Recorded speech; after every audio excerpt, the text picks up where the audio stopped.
The good stuff is all new with our very own Winter Carnival.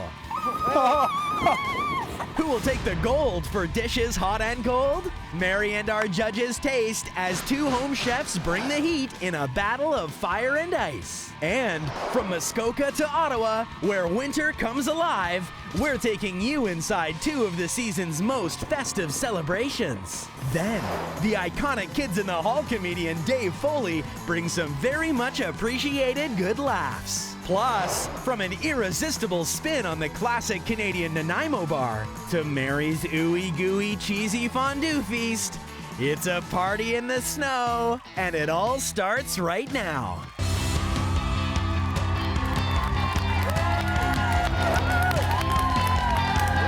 Welcome to our Winter Carnival. Thank you to our amazing audience members for braving the cold with us today. Now, with all this ice, we've got to heat things up a little bit. We're challenging two home chefs to cook up their best Winter Carnival eats. One hot dish and one cold dish in our Fire and Ice Showdown. Let's meet them. I'm Kara, AKA the Barbecue Mom. I started off backyard grilling for friends and family, and my passion turned into a full-scale business. Let's get it fired up. Some of my top barbecue delights are things like my bacon pinwheel burger, my smash patties, and my dino ribs. I'm not afraid of a little smoke or fire. I'm a grill-first, fear-nothing cook who believes that grilling doesn't end in the wintertime. To help you out, I like to share. You might need these. Thanks, Kara, but I think I'm a little bit ahead of you. Hi, I'm David, the Winter Firekeeper. I love the smell of smoke. My top three creations from this beast are brisket, bacon, and smoked nuts. I have 20 years of experience smoking, frying, everything outside, on the fire. Now that's a fire. My cooking outside philosophy is, it's not the spectacle, it's just honoring the winter experience. Yeah. My cooking style is rough, confident, and rooted in tradition. Time to fire up those grills.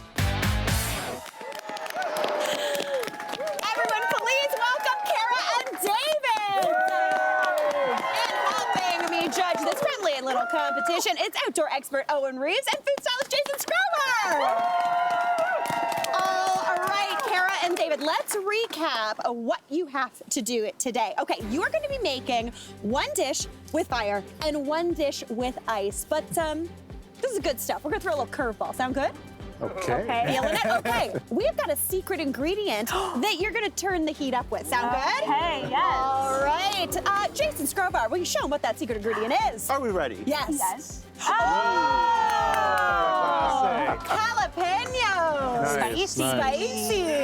Not just fire, but also spice. We've got this. Okay, how you feeling about the secret ingredient? I'm fired up about it. You're fired up about it, David? That's fantastic, and I think I know what I'm gonna do. Ooh, fantastic. I love that. Okay, are you two ready to do this? We sure are. All right, let's get this Fire and Ice Showdown started. Off you both go. Let's do it.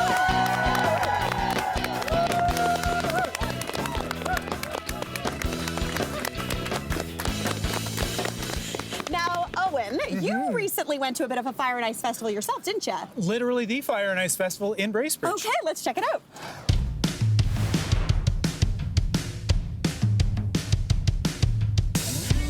Hi, Mary. Welcome to Bracebridge. I'm here with my wife, Margaret, for their Fire and Ice Festival. And like the name would suggest, there's a little bit of fire. And a lot of ice. And it's a cold day, so why don't we get up, get moving? Let's go. Welcome to Bracebridge. We are here with the mayor of Bracebridge, Rick Maloney. Thank you so much for having us. Now, I think a lot of people might think of Bracebridge as a summer destination, a lot of cottages. What does the festival mean for you as a winter destination? This is a great event. You know, it just opens up our town to 365 days a year and really embracing the winter. You know, like the winter can be a long, hard winter, and we've had our long, hard winters of late. this is a great opportunity to kind of embrace that. We have so many great shows. There's a bird of prey show. You know, you're going to see all kinds of wild birds that are kind of there to learn. It's an educational piece. So I'd really highly recommend seeing the birds of prey for sure as one stop. But then make sure you're checking all the other things that are happening in downtown. Generally speaking, where you'll find the Harris Hawk's favorite food is on Saturday morning cartoons, where you see it being chased through the desert by one very clever coyote. Her favorite food is a bird that we all know for running along the ground really fast. What is her favorite food? Yes, she loves to catch meat roadrunners.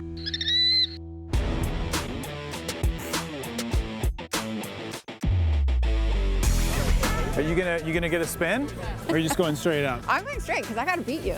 Without a doubt, the biggest draw of the festival is the tubing run. And believe it or not, it runs right through the middle of town. Last night they brought in 60 dump truck loads of snow, groomed it, and everyone's using it today.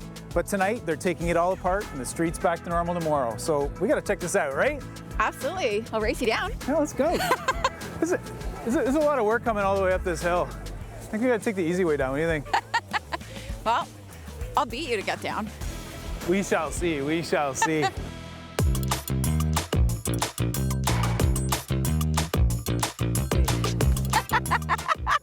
All right, you ready? Ready. 3, 2, 1, go!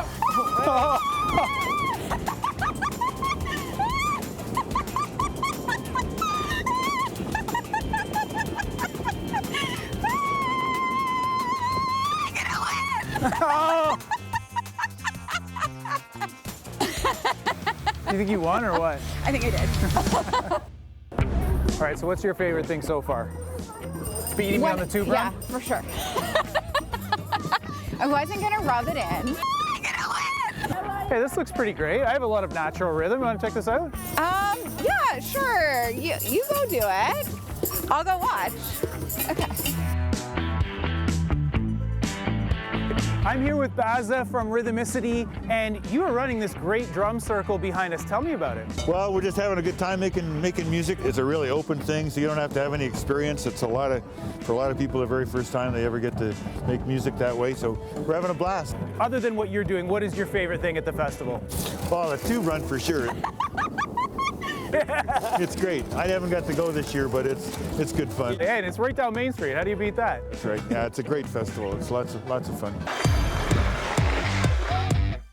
Well, that's a wrap for the Fire and Ice Festival. And did you have a good time? I had a great time. We've had a lot of ice, but there's still a little bit more fire.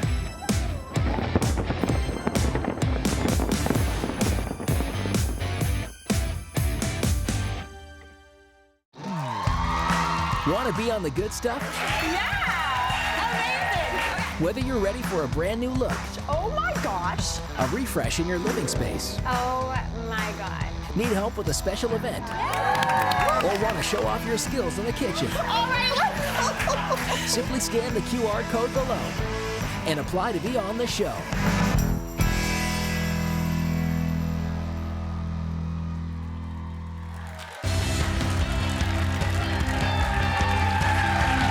Home chefs Kara and David are battling it out in our Fire and Ice competition. Owen and Jason are going to be judging their eats at the end of the show.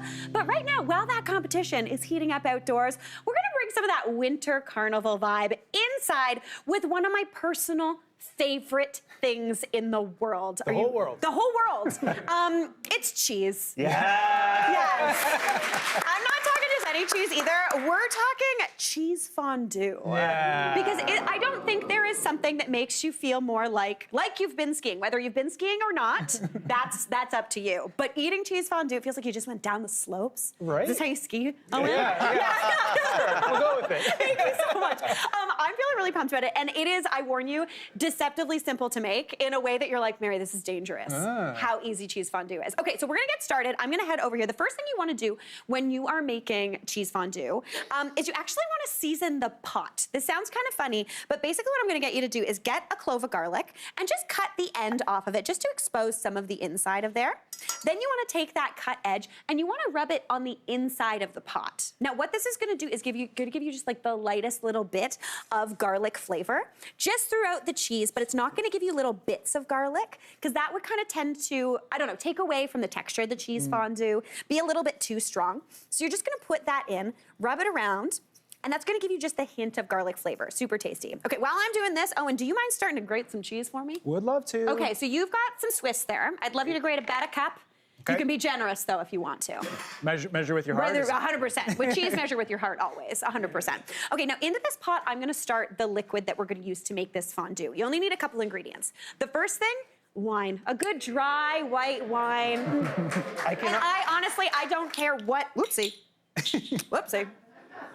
I dropped the wine cap. Everything's fine. You want a cup and a quarter of dry white wine. And basically what this wine's gonna do, it does actually a couple things. You think it's just for the flavor, but what the wine actually does is it, the alcohol kind of helps to denature the proteins in the cheese, making it so it's less gloopy and more that beautiful, silky, smooth texture. So I'm gonna go into my pot. My pot is over heat right now just to heat it up quickly. I'm gonna go in with that wine. You want that over just medium-low heat. So as you can see, it's not boiling right now, just getting nice and hot. Now this is totally optional if you want to do it. I'm gonna go in with a tablespoon of brandy. How do we feel about brandy? Sign me up. Okay, Owen's on board. Now, I'm not using just any brandy right now. I am using apple brandy, also known as Calvados. Apple brandy brings this really nice flavor into it. But honestly, any type of brandy or liqueur, you could do kirsch. That's traditional too. Very tasty. But I'm gonna just add in a splash. You don't need this, but it does add a little bit of depth into it. So we're gonna let that do its thing. It's just coming to a light simmer. Now we're gonna come and talk cheese. Owen, how did we do? Nice. Apparently this is generous. That is, I would say that is a lightly generous cup. Okay. You know what I mean? Okay, we're gonna add that right into here. So we've got a mixture of Swiss and we're also doing Gruyere. Because anytime I am thinking fondue, I think of mountain cheeses. Of course. You know? You're on a mountain, it's snowy on a mountain. 100%. Mountain cheese. I was gonna say, I just love the term mountain cheese. Mountain cheese, right? Yeah. You cut it like a triangle, it looks like a mountain. Sure. Oh, so good. Okay, so I've got this cheese here doing its thing, and I'm just gonna toss this together just to combine. I like the mixture of Gruyere and Swiss here because they kind of balance each other out. The Swiss is a little bit sweet, whereas the Gruyere is a little bit nutty, so it really balances nicely. So I'm gonna give that a toss to combine. And then onto that cheese, we're gonna add on a secret ingredient. Now, a little bit of cornstarch is going to help this get really, really silky smooth, and it's not gonna do that thing that sometimes when you're making like a cheese sauce, sometimes if you don't add cornstarch, you end up with like a ball of cheese in it, and it kind of just is tight and weird and gloopy. Is that what it looks like? It just does this. And it's not what we want in our cheese fondue. So I'm gonna go in with a tablespoon of cornstarch into there. This is actually something that Anna Olson does anytime she's making a cheese sauce. So if you're making even a mac and cheese, a little bit of cornstarch on the cheese just helps it be nice and silky smooth. If Anna Olson does it. I was gonna say, that's a good tip. That's a good tip. That's a good tip. You know? All right, I'm gonna give that a mix to combine. You can do it with your hands or a spoon. And you just want that cornstarch just to coat the cheese lightly. All right, and that's honestly pretty much it. Now we're gonna head over here to our bowl. I got the wine, I'm just kicking the wine cap around. All right, I've got the pot with that simmering wine, and I'm just gonna start adding a little handful at a time, giving it a whisk in between. At first, it's gonna feel too thin and kind of wrong, but as it comes together and starts to thicken up, you're gonna end up with that classic cheese fondue that you're looking for. But do you see how quickly this is starting to melt in and come together? You smell the brandy, you smell that little bit of white wine. And I could smell the garlic. I was gonna say earlier, as soon as, before you even put the wine in, I could smell the garlic. Yes, and it's not heavy. It's just like a kiss of garlic, just a tiny little bit. So all you need to do is keep adding handful after handful of cheese. And within about, I'm gonna say 1.5 minutes, you will have something that looks like this. Oh my gosh, look at that cheese fondue. Okay, I'm gonna give that a nice whisk to combine. Do you see how stringy and gooey that is? Like, come on. Now, this guy has been sitting for a little bit, so I'm gonna go in with just a splash more wine, just to thin it out a little bit. And here's the thing, if you're making fondue and you do not have a fondue pot, you can leave it on the heat on the stove. You just might need to add a splash of wine here or there. Now, this is the part where you get to flavor this up. And for me, nothing goes with cheese fondue quite like... You guys know me. That's a good thing. I feel like I'm at a house party. Everybody knows what I got in my pocket. All right, a little bit of nutmeg is gonna bring this together, give it a little bit of warmth. Super tasty. Season it with a little bit of cheese as well. Give that a whisk to combine. And then all you need to do is bring this cheese fondue over. If, again, you don't have a fondue pot, that is fine. But I'm going to go into my fondue pot with all Just to of do that. this, you got to do it. Get That's the fun out part. of here. Like cheesy fondue. And it is truly as simple as that. My friends and I do a thing called a potato party, and I make a cheese fondue to go with it, because why wouldn't you want potatoes and cheese fondue? So speaking of that, I have got here everything I like to serve my fondue with. I've got some mini potatoes. I've got some pickled onions for a little bit of acidity. I love a blanched broccoli moment, super tasty. Yeah. Bread, apple, gherkins. I haven't tried it with the gherkins. Oh, the before. gherkins are so good. Okay, you guys get up here. We gotta choose your weapon. I'm gonna go yellow. Fondue Green. fork. I'm And gonna take both. Oh, I like this. Now, I will say, technically, you're supposed to dip and then take it off the fork, but I don't do it that way. I'm gonna dip into the pickle, dip go. into that cheese, and then get a little. Oh, I lost my pickle. Oh. Isn't that a rule? Just There's a see. rule where I owe someone money or something now. Okay, all I know is I'm very excited. We're gonna dig into this, Jason. You're gonna put a twist on a Canadian classic when we come back. Stick around.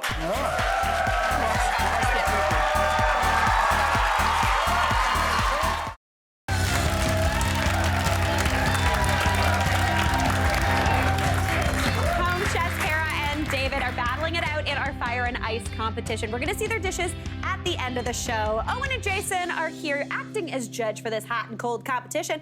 But for now, Jason Scrobar, you're gonna make a little spin on a Canadian classic, aren't you?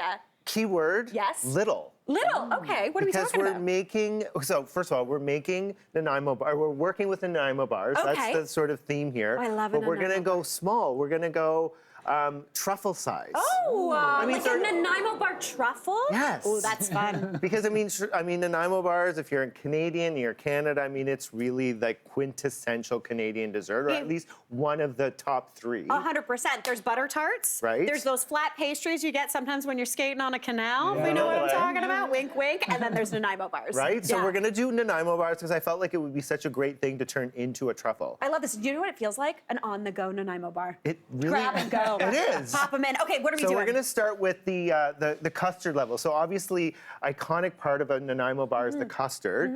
We're switching it out a little bit. The custard level in a Nanaimo bar is usually like a buttercream. Yeah. So it's mostly butter with custard powder. So custard powder, if you're not aware, is basically just cornstarch, a little bit of coloring, and some flavoring. But we're using it in with some melted white chocolate.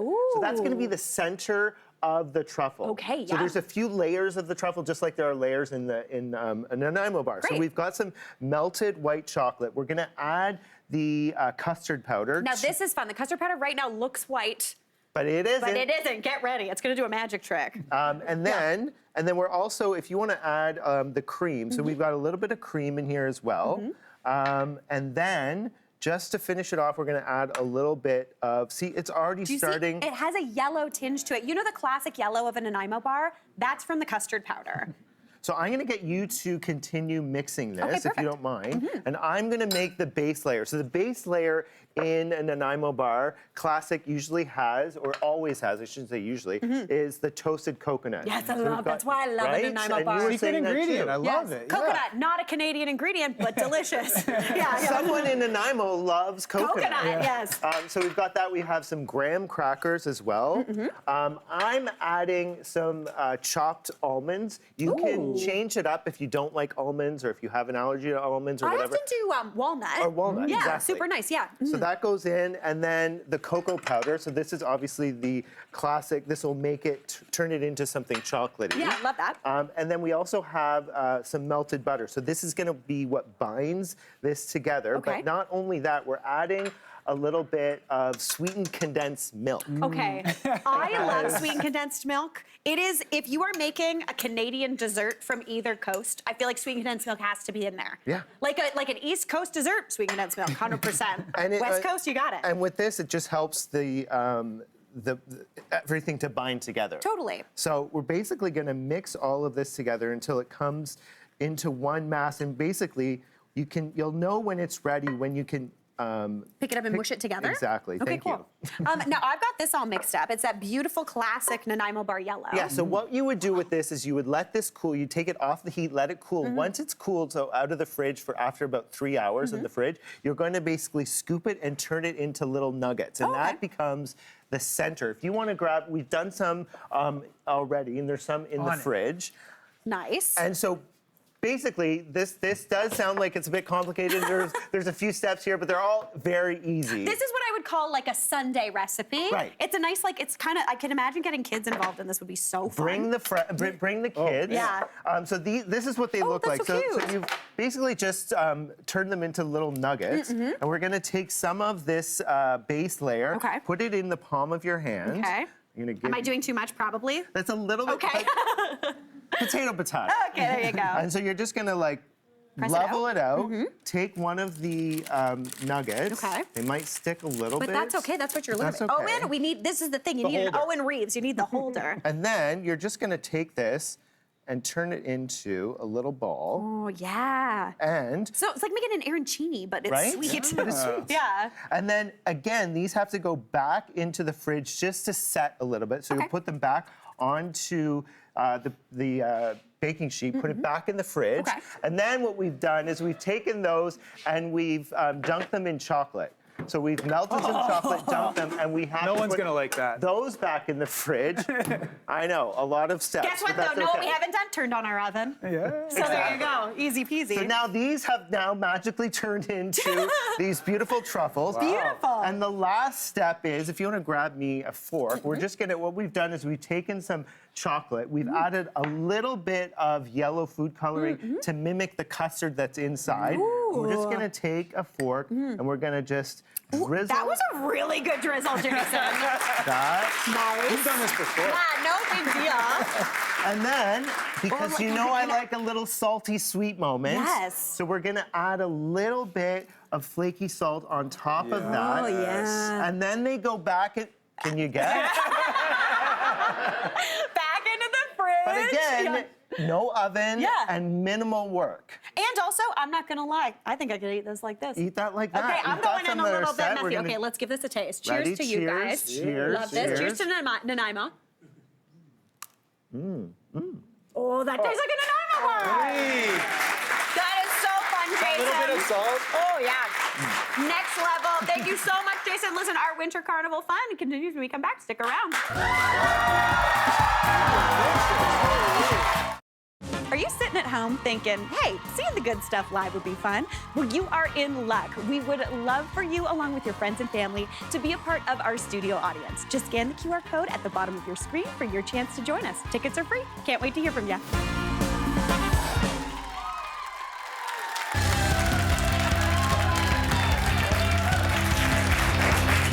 Co-chefs Kara and David are battling it out in our Fire and Ice competition, bringing a little fire and ice to their dishes. We're going to see their creations at the end of the show, but right now, Owen is helping us have fun and keep warm even on the coldest of winter days. Hey, Owen, how's it going? Great. Okay, this feels, I feel like I am in your garage right now. Something like that, Yes. Okay, so what are we talking about today? Today, we are going to talk about ways to get outside, enjoy the winter. It's been a bit of a winter. It has been, yeah. But if you can find something fun to do, honestly, it's a good way to pass the time. And these are some great activities for people of all ages and all abilities. Okay, I love that. Okay, we're going to start off with one of your personal faves. Yes. We're talking snowshoeing. We are talking snowshoeing. And snowshoeing is great because you can do it basically anywhere. If you've got a park, if you've got trails, if you've got your own backyard, really fun, really easy, really accessible.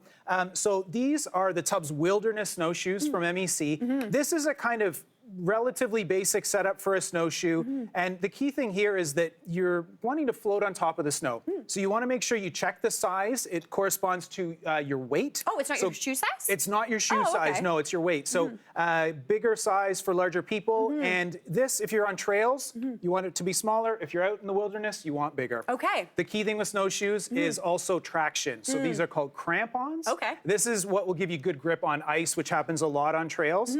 So yeah, great way way to do it, and I love snowshoeing. I feel like I really want to try snowshoeing. You should, 100%. We should go. Oh, yeah, let's do it. Anything else you need when you're doing some snowshoeing? Yeah, so this is kind of my backup thing with snowshoeing. These are the Catula Exo Spikes, and these are actually a traction device. So if you're going out and it's like icy on a trail that you're walking on, these are amazing. I always have them in my backpack when I'm snowshoeing, and you just slip them on over your boots, and they're little studs, so they give you traction even in a lot of ice. Also great if you're just walking around town and it's one of those days where it's like a skating rink on the sidewalk. Throw those on, you will have no problems at all. I love them. I love that. Now, what about for a little bit of stability? Yes, so trekking poles. So this is something that I think you might think it's kind of optional. I don't need them.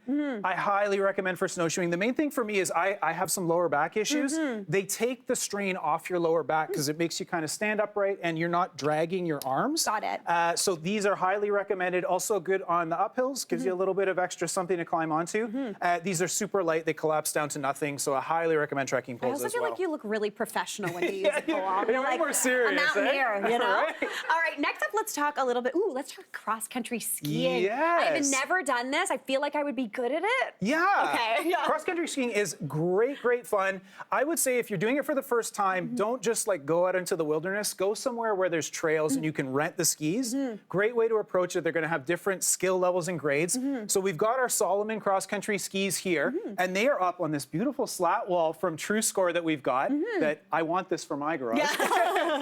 So those are what cross-country skis look like. Quite a bit different from downhill skis if you've seen them. And these are the boots for cross-country skis. Again, also quite a bit different. So they just have this little binding in the front. So normally those would have a binding on it, but it's customized to the boot. So that just clips on. And you can lift your heel. You have to, yeah. That's actually how you move with the skis. You got to be able to lift your heel. And it is great cardio, but that also means you get warm. You get warm doing it. So dressing in layers is very important. You want to have something where you could take off a bigger jacket, have another layer, and you'll still be comfy. So really good, and honestly, great exercise. If you get into cross-country skiing, you're going to be in good shape. Okay, I love that. Okay, what do we got going on up here? Yeah, just a quick thing for safety. So this is an emergency blanket. It's actually an emergency sleeping bag. So these are great. I always have them when I'm going out in the winter.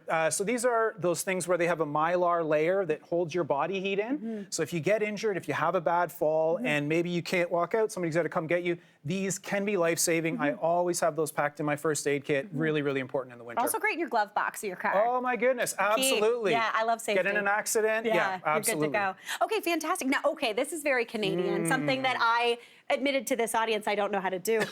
We're talking skating. Really? I know. I just think knives are in the kitchen, not on my feet. It's true. You know? It's true. Yeah. There's some safety.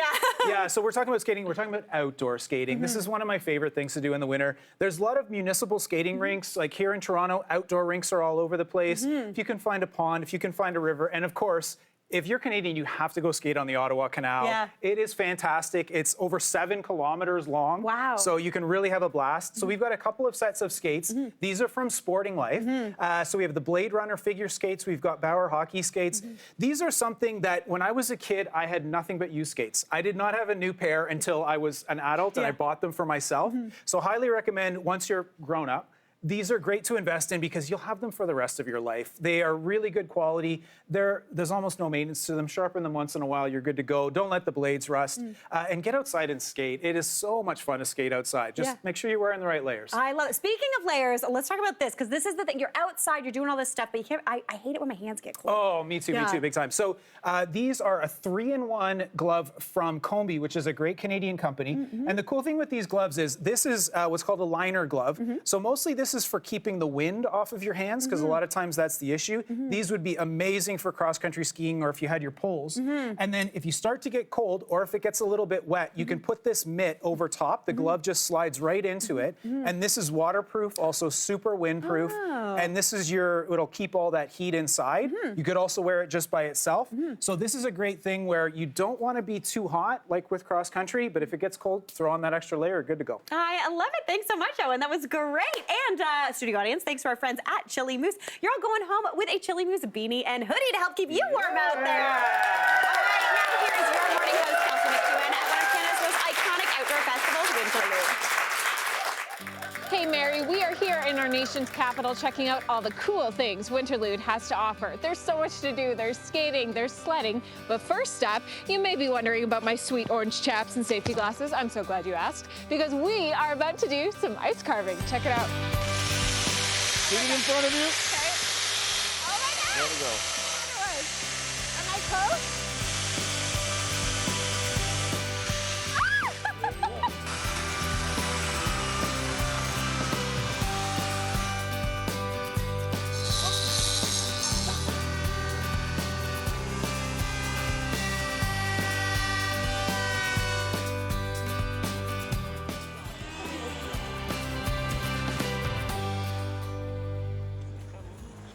Mary, I'm here on the Rideau Canal Skateway right in the middle of downtown Ottawa. Did you know this is the world's largest naturally frozen skating rink? People who live here in Ottawa use the canal to commute to and from work, but people like me, I'm just skating to the closest beaver tail hut.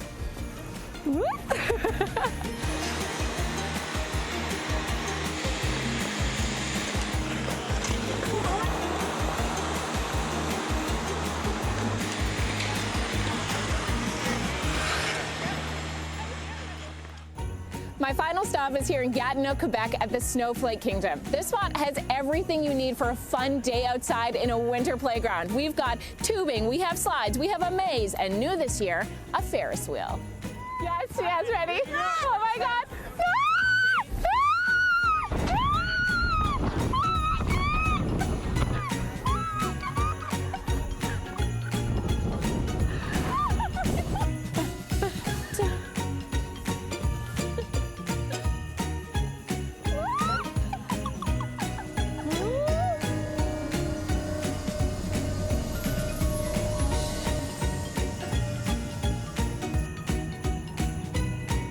Mary, thanks for following along on my snowy getaway to Winterlude. You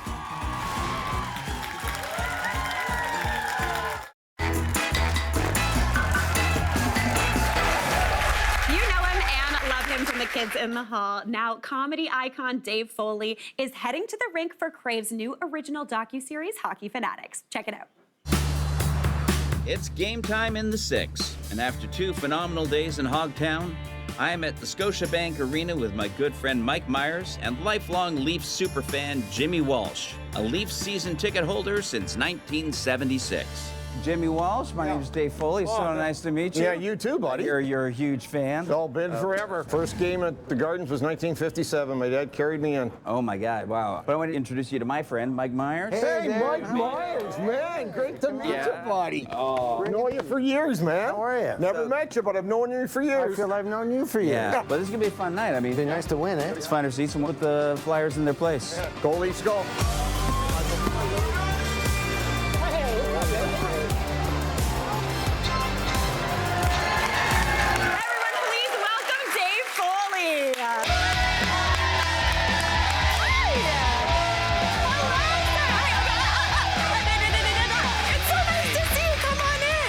Hi, everybody. Oh my gosh! Okay, I'm seeing you're wearing the blue. I'm assuming we're a Leafs fan. I'm based on yes, that.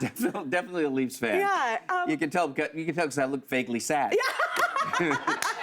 I love it. Okay, first off, Dave, huge congratulations on this. This is absolutely fantastic. Thank you so much. I'm glad. Yeah, was really fun to do. Yeah. Now, did you know when you were filming this that you would be in league with just another little hockey show on Crave at the same time, like heated rivalry? Very different. Yeah. But did you know? Well, no, I had no idea. If I'd known, I would have included much more nudity. Yeah.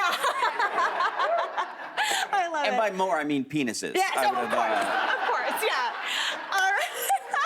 Now, it's like grow up, heated rivalry. Yeah.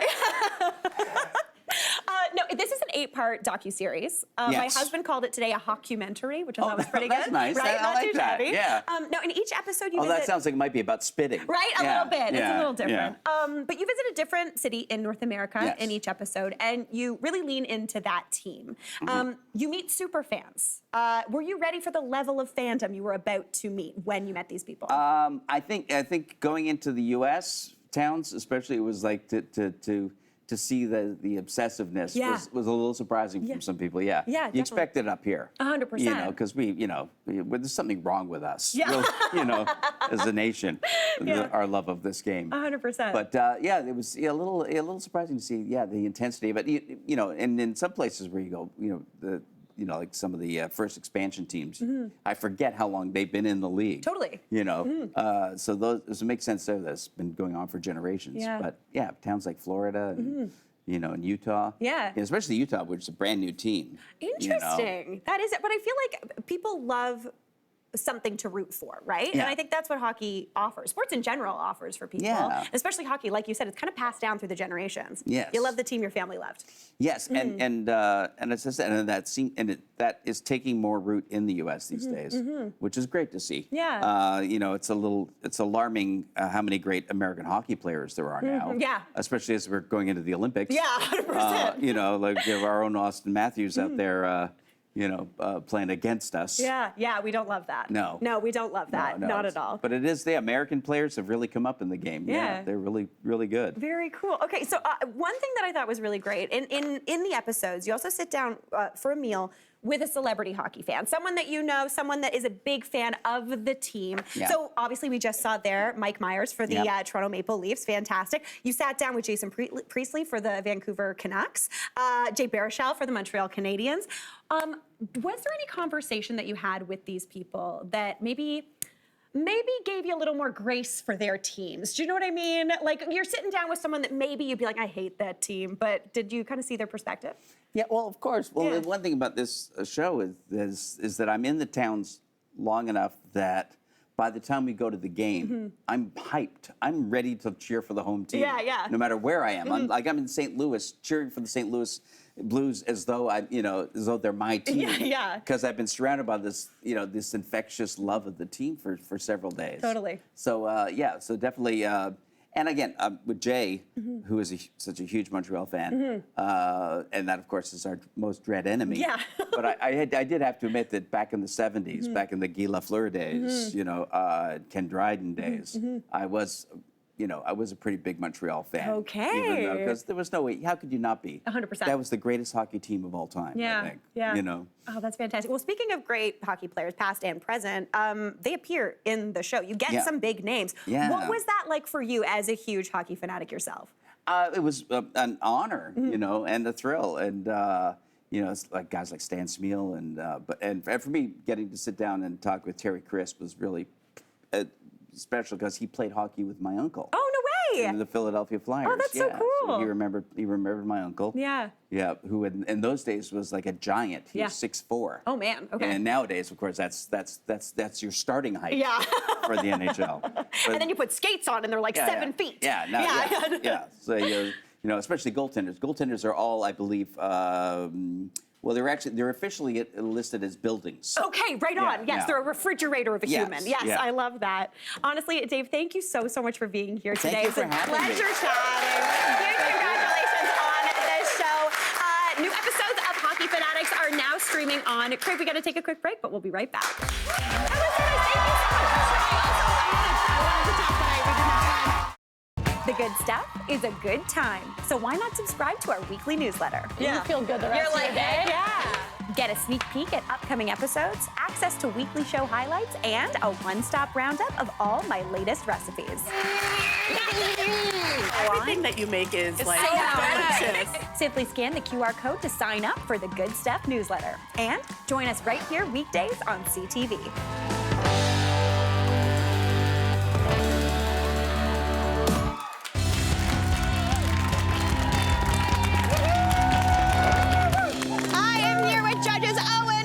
Jason, and it is time to find out who is going to freeze out their competition in our Fire and Ice Showdown. I'm feeling good about it. All right, we challenge the lovely home chefs, Kara and David, to make the ultimate winter carnival eats. One dish with fire, one dish with ice. The twist? They get to used a mystery ingredient that we threw at them last minute, because that's what we like to do here. We threw at them a jalapeno pepper. Okay, how did that feel? Spicy. Spicy.